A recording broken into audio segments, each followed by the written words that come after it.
Miel d'été, de printemps, de fleurs, pâte à tartiner, pain d'épices. Pour cette nouvelle édition de la fête du miel, le produit a été décliné sous toutes ses formes avec une provenance locale.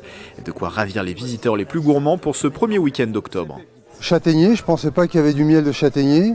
Et puis j'ai découvert les abeilles noires que je connaissais pas non plus. C'est la première fois qu'on vient et c'est plutôt sympa.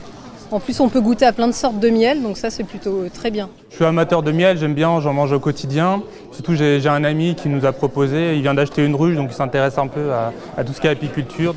Une 29e édition placée sous le signe de la gourmandise, mais aussi de la sensibilisation.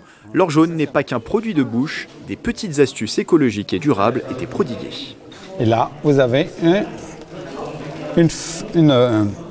un support qui vous permet d'emballer des sandwichs, de mettre au-dessus d'une tarte, de mettre au-dessus d'un saladier, au-dessus d'un bol, pour conserver les aliments et éviter l'utilisation de films étirables et de films aluminium. Nous sommes dans une région relativement privilégiée en termes de pollution aussi.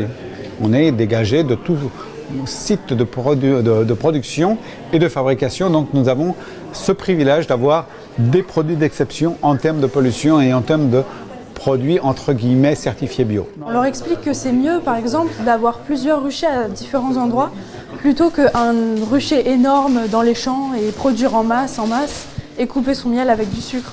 En 2021, près de 20 000 tonnes de miel ont été produites en France, c'est 10 000 tonnes de moins que l'année précédente.